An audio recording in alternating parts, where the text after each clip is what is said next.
São 9h11. Eu quero falar um bom dia muito especial para o meu amigo Tiago Magalhães, presidente do SINDAG. Bom dia, Tiago. Bom dia, Cláudio. Bom dia a todos os ouvintes aí do Campo Aberto. Esfriou por aí, Tiago? Um frio bom, né, Cláudio? Graças a Deus veio uma chuvinha junto. Exatamente. Veio uma chuvinha também, esfriou bastante, porque tava uma poeira aqui que, pelo amor de Deus. Bom, Tiago, hoje a gente vai falar com você. Eu quero lhe agradecer aí por estar sempre aqui, dando uma atenção especial para o Campo Aberto, para aqui para a CBN Grandes Lagos, ao longo aí da nossa história. E hoje a gente vai falar aí dos 73 anos da aviação agrícola no Brasil. Uma história que começou para combater aí os gafanhotos lá na região de Pelotas, Pelotas, não? Pelotas, né? Não, Pelotas, né? Pelotas, no Rio Grande do Sul. Pelotas, no Rio Grande do Sul, mesmo. Acabei de falar agora. É que eu estou cuidando de tanta coisa aqui no estúdio, mas tudo bem. Vamos lá. Pelotas, no Rio Grande do Sul, na região de Pelotas, em 1947. E ao longo desses anos, né, a aviação agrícola vem passando por tantas transformações, vem se modernizando tanto, acompanhando, né, essa evolução que tecnológica, enfim. Bom, sobre a eficiência dela, não há dúvida de que a gente não precisa nem questionar. Agora, o que vem deixando muita gente surpresa é o quanto nós somos, assim, dependentes desta ferramenta tão importante. E às vezes as pessoas não se dão conta que de forma das mais inesperadas, por exemplo, agora no combate a incêndios, no combate a essas pragas, eu queria que você falasse um pouquinho da história da aviação agrícola no Brasil. E primeiro vamos falar um pouco da história e depois vamos falar um pouquinho também da característica dos aviões, que pelo jeito vem mudando bastante também. Isso aí, Cláudio, né? Dia 19 de agosto de 47, né? Nós tivemos aí o primeiro voo agrícola aqui no país. Os agricultores do Rio Grande do Sul, de Pelotas, desesperados porque tinha uma nuvem de gafanhotos, estava acabando com as lavouras. Procuraram, na época, um engenheiro agrônomo que era responsável do Ministério da Agricultura, chamado Leôncio, lá no Rio Grande do Sul. E Leôncio, sem saber o que fazer muito, procurou Clóvis Candiota, que é o patrono da aviação agrícola do Brasil hoje, que era um instrutor de voo e piloto no Rio Grande do Sul, no Aeroclube de Pelotas, e eles adaptaram um avião, um biplano M19, para poder fazer o combate ao gafanhoto e salvar os agricultores de uma perda gigantesca que estava acontecendo na região. E foi aí que foi o primeiro voo da aviação agrícola no país, né? E isso daí, depois, lá na frente, em 1989, o governo reconheceu através do decreto federal, né, que deixou o Dia Nacional da Aviação Agrícola como dia 19 de agosto e colocou o Clóvis Candiota como patrono do setor. Nada mais justo, né? É um breve histórico aí para quem gosta de curiosidade. Bom, e a gente vem, né, toda hora a gente vê aí a aviação agrícola em destaque. Recentemente aí vocês colocaram a aviação, né, a frota brasileira ficou aí à disposição praticamente do governo do Rio Grande do Sul, né, ali da região sul do país. Para o combate dos gafanhotos, né? Agora gafanhotos importados, né, Tiago? E ficou uma dúvida aqui, né? Vocês trabalharam de forma muito afinada junto às secretarias estaduais do Rio Grande do Sul, ao Ministério da Agricultura, ao MAPA, né? Vocês trabalharam de forma muito afinada para criar aí um protocolo, não só de aplicação, né? Mas também de como os produtos, enfim. Numa eventual, por exemplo, como é que seria isso? Num pedido de auxílio do governo uruguaio ou mesmo argentino, isso seria possível, por exemplo, as aeronaves brasileiras atuarem nesses países, Tiago? Sim, Cláudio, se houvesse um entendimento entre as agências reguladoras da aviação, entre a ANAC argentina, que lá também chama ANAC, a ANAC brasileira. Isso. nós poderíamos ter esse voo acontecendo também em território argentino. Entendi. Porém, também a Argentina conta com uma frota de aviação agrícola, né? O Uruguai também tem uma frota, né? Hoje nós fazemos parte, inclusive, de um comitê do Mercosul de aviação agrícola, onde as 3 entidades, a FEARC, a ANEP da Argentina, a ANEPA do Uruguai e o SINDAG aqui no Brasil, formam um comitê para se organizarem entre si as aviações. Então, nós também estávamos afinados com as aviações agrícolas dos outros países para poder fazer esse combate. Inclusive aconteceu, né? A aviação agrícola argentina estava voando, fazendo esse combate aos gafanhotos lá no Rio Grande, lá no território argentino mesmo. Entendi. Agora, é muito importante salientar que houve uma evolução muito grande na tecnologia empregada na aviação agrícola, né? Muita gente fica se perguntando, puxa vida, a gente vê um crescimento tão grande na tecnologia embarcada nos tratores hoje, por exemplo, na agricultura de precisão. Essa tecnologia já estava presente anteriormente, inclusive as aeronaves fazendo o seu trabalho no campo, né, Thiago? Sim, o DGPS mesmo, né, ele surgiu aí na aviação, né, na Guerra do Golfo, né, militarmente usado, e depois ele veio evoluindo dentro da aviação para depois vir ao campo nas máquinas, né. Então, o DGPS na aviação agrícola chegou antes, né, como uma evolução aí no campo, onde permitiu a aplicação georreferenciada, né, com posicionamento exato dos locais de aplicação, com mapeamento. Então surgiu primeiro na aviação agrícola, nos aviões, para depois começar a ter evolução para as máquinas, enfim. Entendi. Essa evolução tecnológica veio para ajudar e muito aí o setor agrícola, né? Hoje praticamente todas as máquinas acabam saindo com DGPS para facilitar o serviço do operador. Então, quer dizer, traz tranquilidade, eficiência, economia, praticidade para todo mundo. Com certeza. Agora, Thiago, recentemente a gente acompanhou também aí o uso da aviação agrícola, aliás, um uso muito intenso no combate aos incêndios no Pantanal. Como é que é feito isso? Aliás, nós temos aqui na região, tivemos recentemente cursos, né, de combate a incêndios. Acho que, se não me engano, foi ministrado pela Pachu, que é afiliada do SINDAG aqui na região, se não me engano. Foi feito um curso desse, não foi? Foi sim, inclusive o comandante China, que é proprietário da Pachu, tá voando no combate a incêndios no Pantanal nesse momento, né? Esse curso foi muito bom, né? Ele teve a organização da Fundação Marcos Pontes e trouxe alguns especialistas, juntaram um vasto material, fizeram a instrução para pilotos, né? Para fazer a melhoria desse trabalho no país. E com certeza, pouco a pouco, nós vamos evoluindo nesse setor. O Brasil, eu acredito que ainda tem muito a crescer. O agricultor ainda não conhece muito bem esse serviço e o uso dele, mas eu acho que no futuro próximo, os agricultores das usinas vão começar a usar os aviões para poder fazer esse trabalho, que acaba ajudando muito, né? Preservando aí as matas, as reservas legais das usinas, das fazendas, protegendo a cana, a lavoura, enfim. Se isso partir para uma evolução rápida, nós vamos ter boas notícias no futuro aí com o combate a incêndio. Porque eu acho que o grande gargalo, né, no combate ao incêndio é justamente a velocidade. Por mais eficiente que o nosso Corpo de Bombeiros seja, e é muito eficiente, o Corpo de Bombeiros brasileiro é muito eficiente, o gargalo é a velocidade. O deslocamento das viaturas terrestres é muito lento, é muito complicado. E quando você fala de um deslocamento em áreas rurais, a coisa se complica mais ainda. Aí que entra a velocidade, a eficiência da aeronave, claro que tudo contando com a coordenação de um oficial do Corpo de Bombeiros. Então, essa coordenação é muito importante. É assim que funciona, mais ou menos, né, Thiago? É isso mesmo, né? A gente costuma falar que o incêndio, quando começa, com um copo de água você pode apagar ele, né? Se você pegar ele no princípio.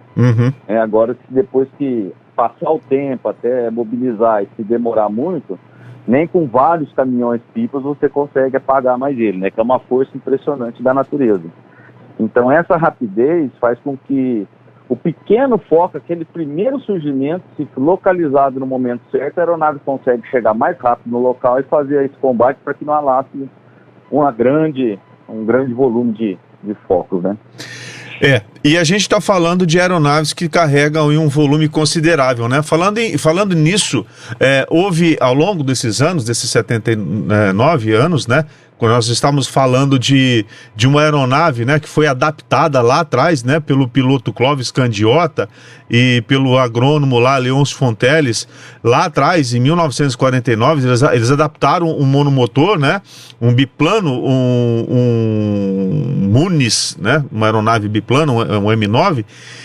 Hoje nós estamos falando de aeronaves com altíssima tecnologia, né? Eu queria que você falasse hoje das aeronaves que estão sendo mais utilizadas no estado de São Paulo, porque diziam que as aeronaves grandes, né, elas não funcionavam muito bem no estado de São Paulo devido ao tamanho das áreas. Isso é mais que mito ou verdade, Thiago?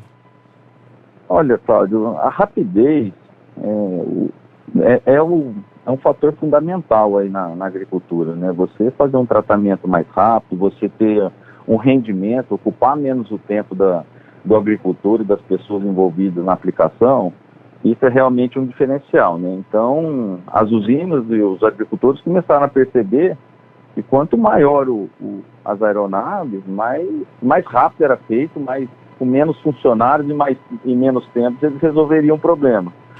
E no combate a incêndio, nós também começamos a utilizar as aeronaves um pouco maior, porque quanto maior o volume de água que você carrega, mais fácil combater o foco de incêndio. E aí surgiram a evolução das aeronaves, né? Começaram a ser fabricadas aeronaves com mais tecnologia, de tamanhos maiores, que é uma tendência de mercado, apesar que hoje ainda nós temos o avião nacional da Embraer, o Ipanema, que por sinal é um avião muito bom, né? Faz o seu serviço, está acompanhado de uma bagagem tecnológica muito boa, mas sim, os aviões grandes também ganharam muito espaço e tem tido a preferência aí dos fazendeiros no trabalho agrícola. E o desenvolvimento tecnológico desses aviões, em geral, Cláudio, evoluiu muito, né? Hoje, além do BGPS, tem o controle de fluxo automático, abertura e fechamento das barras. Então tem todo o mapeamento, existe já softwares de gestão e de acompanhamento das aplicações, que garante aí ao usuário uma fidelidade da aplicação, né? Saber que o serviço está sendo bem feito, acompanhar.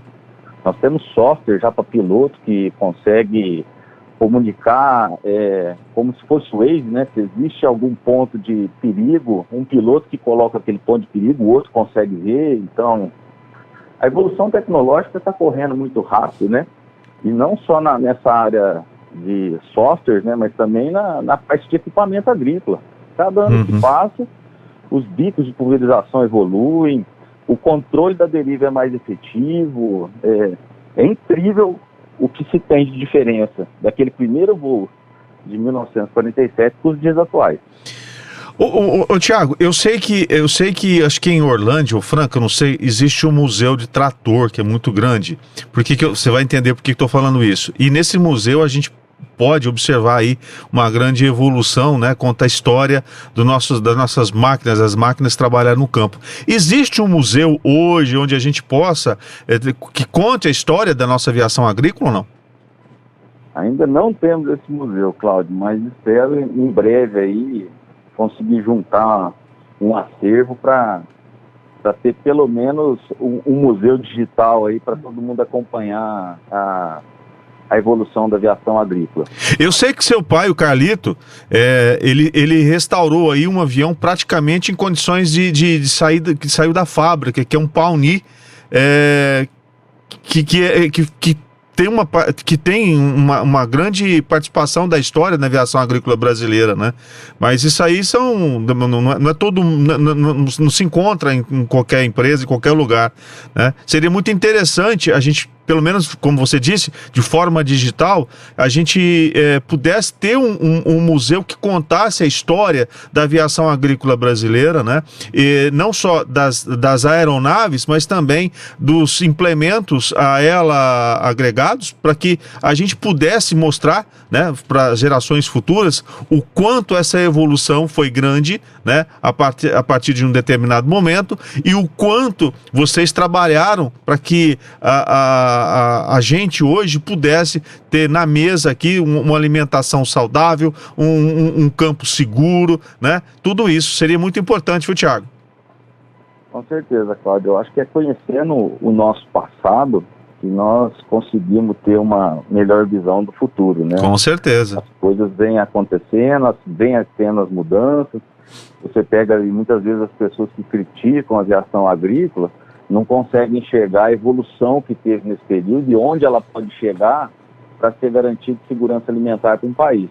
Uhum. Então, é importante passar esse conhecimento, né, demonstrar isso, porque as futuras gerações vão reconhecer que esse instrumento realmente foi muito importante, o desenvolvimento dele no nosso país. É verdade. Bom, Thiago, eu queria agradecer. O que vem pela frente? Alguma novidade aí do SINDAG ainda para 2020? Sim, nós, em comemoração até o dia da aviação agrícola, nós lançamos uma rede que chama Rede Institucional Brasil da Aviação Agrícola. O que consiste essa rede, Cláudio? Nós conseguimos juntar 60 instituições ligadas à agricultura, que de alguma forma utiliza a aviação agrícola, Findiveg, CropLife, o Ministério da Agricultura, Singenta, fabricantes de produtos, e nós criamos essa rede para que cada uma dessas instituições faça pelo menos uma ação em prol da aviação agrícola durante o ano. Que legal. Isso. Então, cada instituição fazendo, nós praticamente vamos ter sempre, a cada 2, 3 dias, uma ação grande sobre a aviação agrícola. E qual que é a principal função disso? É ajudar a divulgar para a população a importância da aviação agrícola, é tentar chegar no meio urbano o conhecimento e mostrar que nós dependemos da aviação para ter a segurança alimentar do país. Exatamente. Então, nós estamos unindo força para poder transpor esse conhecimento aí sobre a aviação agrícola. E o mais legal, unindo força com muita transparência. Isso que é o mais nobre. É uma atitude muito nobre, viu, Thiago? Com certeza. Temos que ter transparência, mostrar que a aviação agrícola é importante e que nós estamos nos importando com a sociedade, né? Porque a cada dia a sociedade impõe para o agro, assim como impõe para a aviação agrícola, uma ligação com a sustentabilidade, né? Uhum. Ela está cobrando, além de um alimento saudável, uma boa prestação de serviço e um compromisso também com o meio ambiente, com as futuras gerações. Exatamente. E é isso que nós queremos passar para a população, que nós estamos comprometidos, que nós queremos fazer um bom serviço com segurança e com garantias. Exatamente. Aliás, esse foi sempre a preocupação de vocês, né? Porque sem esse comprometimento, amigo, não adianta nada. É um trabalho em vão. Bom, Thiago, eu queria agradecer demais a sua participação e dizer que a gente está sempre aqui com os microfones abertos para que vocês possam trazer essas boas novas sempre para o nosso público, e agradecer também ao vice-presidente, o Jorge Toledo, que é sempre um grande parceiro, um grande amigo que a gente não pode esquecer. E desejar, assim, um bom trabalho lá para o comandante China, Marcelo Amaral, da Pachoa Aviação Agrícola, lá no Pantanal, nesse combate aos incêndios por lá, que tudo se resolva o mais rápido possível em prol do nosso meio ambiente, tá certo? Certeza, Cláudio. Obrigado pelo espaço aí para a aviação agrícola no canal, e estamos à disposição aí sempre que precisar. Tá certo, muito obrigado. Aqui você é sempre muito bem-vindo, a aviação agrícola sempre muito bem-vindo. Um grande abraço, bom final de semana. Um abraço, Cláudio. Bom, é isso aí, vocês tiveram aí esse bate-papo gostoso aí, junto com o Thiago Magalhães, presidente do SINDAG, trazendo aí as informações sempre muito pertinentes a respeito da aviação agrícola brasileira, né? Que evoluiu muito ao longo desses 73 anos, né? aviação agrícola que surgiu lá em 1947, me deu um branco aqui no começo da entrevista, que eu não achava, foi na região de Pelotas, meu Deus do céu. O Ronaldo aqui, você viu só? Deu branco, Ronaldo. Foi na região de Pelotas, Rio Grande do Sul. Aliás, na região que nesse momento deve estar congelada, não deve ter um inseto vivo lá numa hora dessa, né? Rodrigo Carraro acabou de chegar. Nossa, passou na sessão de pães, trouxe pelo menos uns 8 tipos de pães, né? De cereais. Trouxe frios também, uns 12 tipos de frios, requeijão. Olha, vou te contar o recado no WhatsApp que valeu, hein? Ronaldo aqui quase largou a mesa para atender aqui o pedido da lombriga. Olha, lembrando que a gente vai agora para um repórter CBN, daqui a pouquinho a gente volta para falar aí dessa reestruturação na Secretaria de Agricultura e Abastecimento. Até já. Campo Aberto. Oferecimento Copecitrus, soluções integradas, resultados sustentáveis. Apabor, 27 anos fortalecendo a cadeia produtiva da borracha natural. E Sociedade dos Engenheiros de São José do Rio Preto.